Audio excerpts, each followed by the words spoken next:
샬롬, 좋은 아침입니다. 오늘 말씀은 요한복음 7장 53절부터 8장 20절까지입니다. 다 각각 집으로 돌아가고 예수는 감람산으로 가시니라. 아침에 다시 성전으로 들어오시니 백성이 다 나아오는지라. 앉으사 그들을 가르치시더니 서기관들과 바리새인들이 음행 중에 잡힌 여자를 끌고 와서 가운데 세우고 예수께 말하되 선생이여, 이 여자가 간음하다가 현장에서 잡혔나이다. 모세는 율법에 이러한 여자를 돌로 치라 명하였거니와 선생은 어떻게 말하겠나이까. 그들이 이렇게 말하면 고발할 조건을 얻고자 하여 예수를 시험함이러라. 예수께서 몸을 굽히사 손가락으로 땅에 쓰시니 그들이 묻기를 맞이 아니하는지라.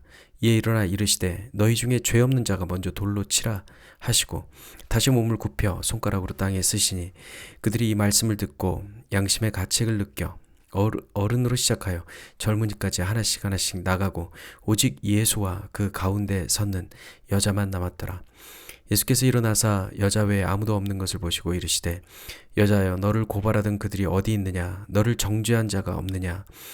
대답하되 주여, 없나이다. 예수께서 이르시되 나도 너를 정죄하지 아니하노니 가서 다시는 죄를 범하지 말라 하시니라. 예수께서 또 말씀하여 이르시되 나는 세상의 빛이니 나를 따르는 자는 어둠에 다니지 아니하고 생명의 빛을 얻으리라. 바리새인들이 이르되 네가 너를 위하여 증언하니 너의 증언은 참되지 아니하도다. 예수께서 대답하여 이르시되 내가 나를 위하여 증언하여도 내 증언이 참되니 나는 내가 어디서 오며 어디로 가는 것을 알거니와 너희는 내가 어디서 오며 어디로 가는 것을 알지 못하느니라. 너희는 육체를 따라 판단하나 나는 아무도 판단하지 아니하노라. 만일 내가 판단하여도 내 판단이 참되니 이는 내가 혼자 있는 것이 아니오 나를 보내시니가 나와 함께 계심이라. 너희 율법에도 두 사람의 증언이 참되다 기록되었으니 내가 나를 위하여 증언하는 자가 되고 나를 보내신 아버지도 나를 위하여 증언하시느니라. 이에 그들이 묻되 내 아버지가 어디 있느냐? 예수께서 대답하시되 너희는 나를 알지 못하고 내 아버지도 알지 못하는도다. 나를 알았더라면 내 아버지도 알았으리라. 이 말씀은 성전에서 가르치실 때에 헌금함 앞에서 하셨으나 잡는 사람이 없으니 이는 그의 때가 아직 이르지 아니하였음이라. 아멘. 예수 앞에서 수군거리며 쟁론을 일삼던 무리들이 모두 떠나갑니다. 그리고 예수는 감람산으로 올라가셨다가 아침에 다시 성전으로 들어오십니다. 성전에서 예수께서 백성들을 가르치실 때 서기관들과 바리새인들이 음행 중에 잡힌 여자를 끌고 와서 가운데 세웁니다. 바리새인과 서기관들이 간음한 여자를 데려온 것은 예수님을 성전에서 궁지로 몰아서 잡아가려 하는 것입니다. 사람이 만든 질문과 답을 미리 세팅해두고 그 안에 하나님이신 예수를 가두려 한 것입니다. 참으로 어리석은 일을 이들은 지금 추진 중인 것이죠. 그러면서 바리새인과 서기관들은 모세의 율법을 들고 나옵니다. 모세는 돌로 치라 했는데 당신은 어떻게 하겠느냐 묻는데요. 이렇게 묻는 의도는 예수를 떠보기 위함입니다. 맞습니다. 율법에 따르면 이런 경우 음행한 그 여자를 돌로 쳐 죽여야 합니다. 그들은 하나님이 주신 거룩한 율법을 한 여인을 정죄하며 고발하는데 쓰고 있습니다. 예수께서 허리를 굽혀 땅에 무언가를 쓰십니다. 사람들이 그녀를 손가락질할 때 예수님은 땅에 쓰신 것입니다. 무엇을 쓰셨는지는 성경에 기록되지 않았지만 그 행위 자체가 상징적인 의미를 갖고 있습니다. 그들이 계속해서 질문하자 예수님은 너희 중에 죄 없는 자가 돌로 치라고 말씀하시며 죄의 문제를 언급하십니다. 예수께서 다시 몸을 굽혀 손가락으로 땅에 쓰시니 돌을 들었던 사람들이 하나씩 물러갑니다.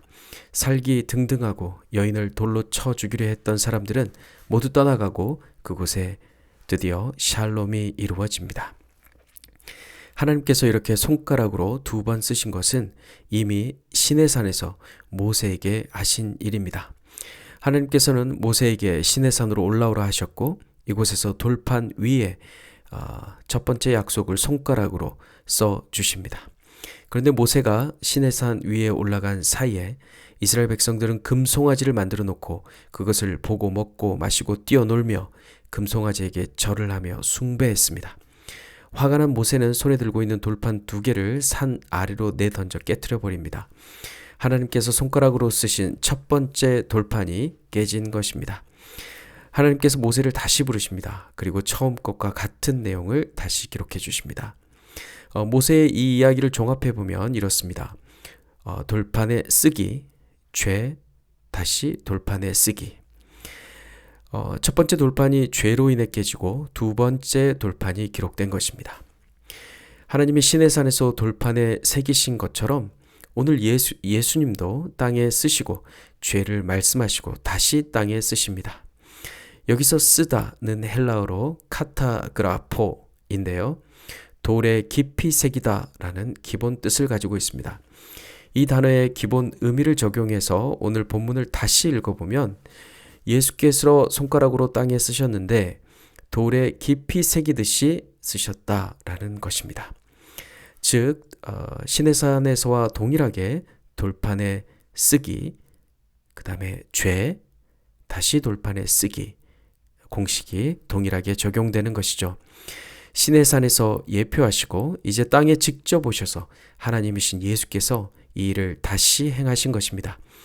죄로 인해 딱딱해져 이제 돌같이 굳어진 나의 마음판에 마치 돌판에 글을 새기듯 예수께서 서로 사랑하라 글을 새기는 것이죠. 그리고 예수께서 우리에게 말씀하십니다. 나도 너를 정죄하지 않겠다. 이어서 예수께서는 자신을 세상의 빛이라고 선포하십니다.